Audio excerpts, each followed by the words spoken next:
What's up, guys? Welcome back to my channel. I just finished watching episode 8 of Tulsa King.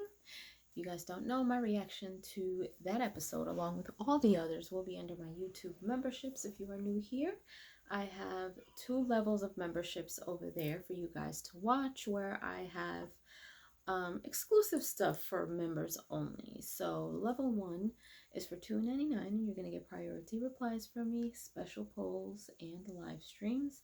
Level 2 is for $4.99 and you're going to get everything that level 1 has. Plus, you're going to get all of my reactions to all of the shows that I watch, including this one, any movies that I may watch, and all of my uncut Try Not to Laughs. And the first episode, my reaction to the first episode of The Last of Us, will be under my YouTube memberships as well. So if you're not a member, you want to see my reactions, you need to go over there, check that out. Now, the last episode of Tulsa King, I will be watching tomorrow. After that, this is it. That's the finale. So tonight, I swear, like, I want somebody to just whack Chickie so bad.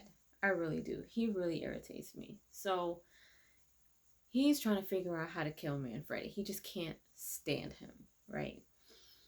So in this episode, he is looking to build a casino where he is. And he goes to the guy who has the weed farm that, distributes it to the dispensary. And he wants him to have his name on it so they can run stuff and do things. And he's a little iffy about it, but I guess he's down. But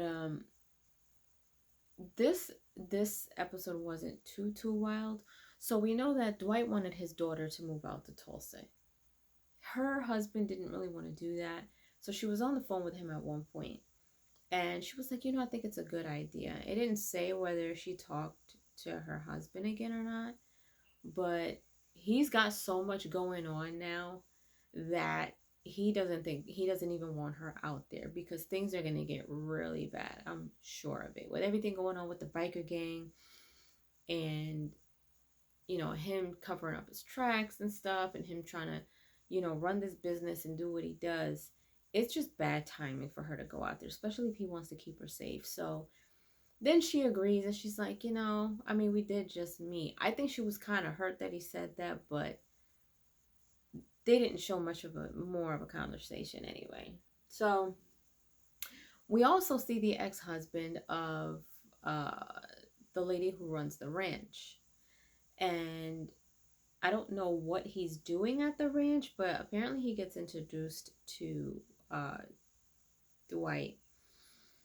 So it's them two there plus the lady, I forgot her name. So she walks away, and then he's talking to him and he's like, oh, I know your type, and basically scolding him like he's her father or something. I'm just like, dude, you're the ex-husband, like you ain't got no place. He was like really like a-hole-ish about it. And of course Manfredi ain't moved by it. He's just like, okay, like whatever. So then she comes back and he leaves and he's just like, yo, like how the heck did you marry this dude? So in the meantime, Stacy and her, co-worker are looking for the bad guy, the guy who runs the biker gang.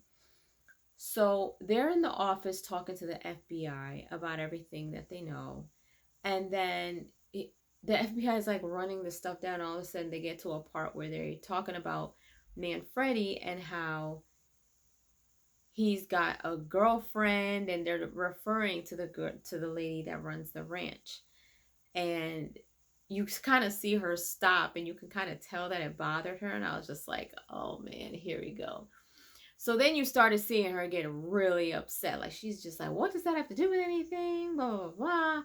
And now she's just going off on everything. So now she really wants to find the head guy, because she knows that the chick is dead, and she knows that he killed him, but he's denying it, of course. So they end up raiding his bar, and she ends up finding the laptop. So in the laptop, they see that he's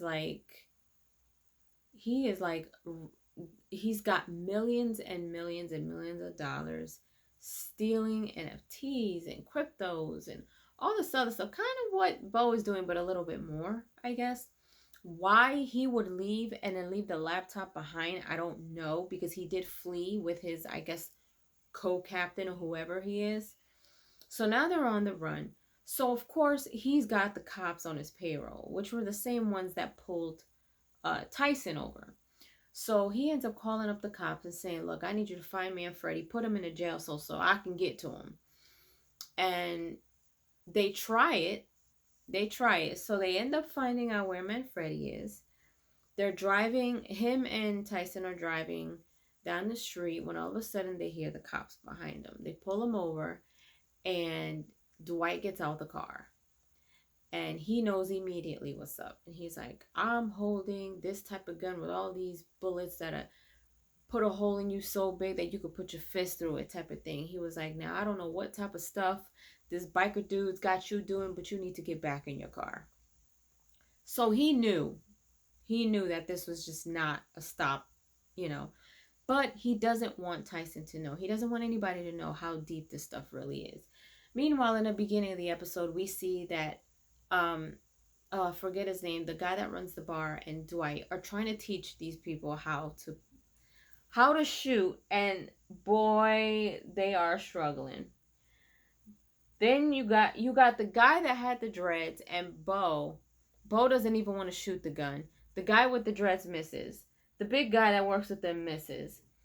Tyson is doing the absolute most, trying to hold a gun in all different type of direction like he's a gangster. He just looks absolutely dumb. The girl, though, that works at the dispensary, she's really good at shooting, but she's got a little bit of a sad story. Basically, she said, Dwight asked her, well, where did you learn how to shoot like that? And she was just like, my dad. And she discloses that her dad passed away 2 years ago. I think he killed himself or something. And so he was like, oh, I'm sorry. So now she's like really speaking up. And she's like, how did we get caught up in your mess? And why are we doing all of this? And, you came in here, disrupted our lives. And I didn't think that I had to pick up a gun again. And, he apologized and she believed him. And then, she was just like, next time just think about us little people in our little lives before you drag us into something else type of thing. None of them know how deep this stuff gets. None of them know. So now, not only does he have all this stuff going on in Tulsa, but now he's worrying about his daughter too, because he feels that the stuff that's happening is on Chickie's end, but he's not quite sure. Now that Pete's gone in, he didn't even go to the funeral because he's just like, Pete tried to have me, he set me up.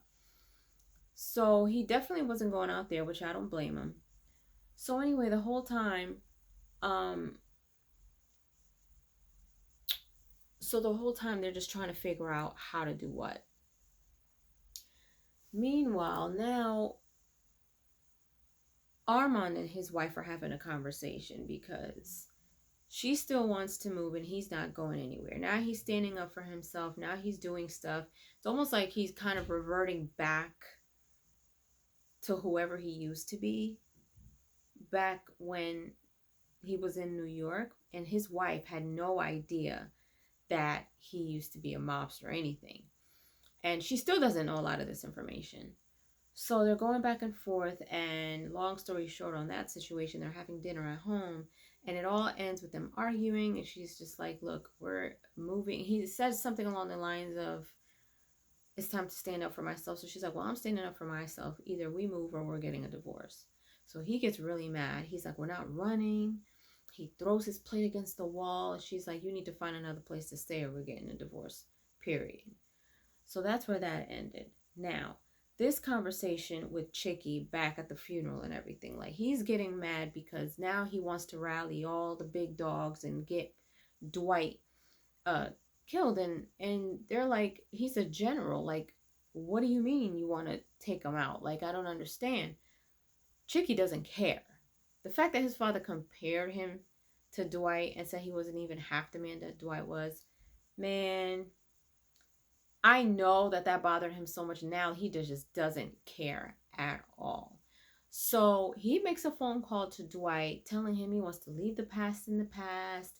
how he wants to make amends, how, oh, how does this look to the other families? You know what? I'm coming to Tulsa. We're going to sit down, break bread, have dinner, put everything behind us. It's all a setup. They all want to go out to Tulsa and take him out.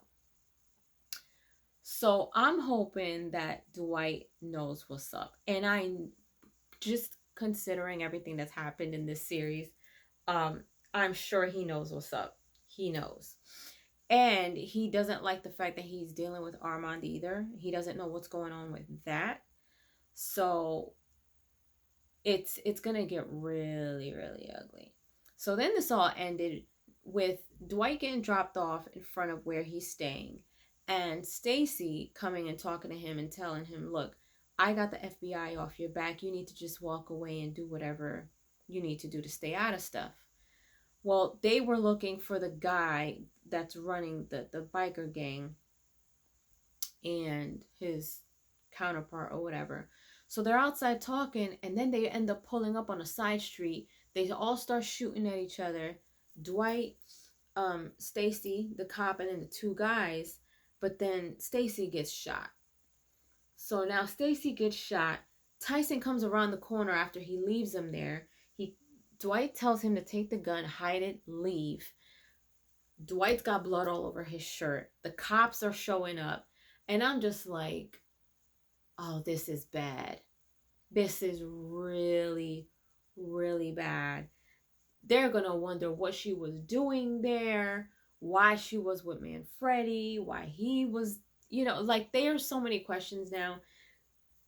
They ended up shooting the bald guy's counterpart, but the main guy's still alive and he's free. He left. He fled. So we see that in the next episode with the finale, he's going to gather everybody around, and he's definitely, now that they shot her, he's definitely going to go after them now. But Chickie also shows up with the crew at Tulsa. So I don't know what that's going to look like, but we're going to find out tomorrow. But in the meantime, leave your comments down below. Let me know what you guys thought of episode 8 of Tulsa King. If you enjoyed my review, let me know as well. And if you haven't done so, subscribe to my channel, hit like, share, and don't forget to hit the notification bell so you guys can get notified whenever I pop up on your feed. I'll see you guys later. Toodles!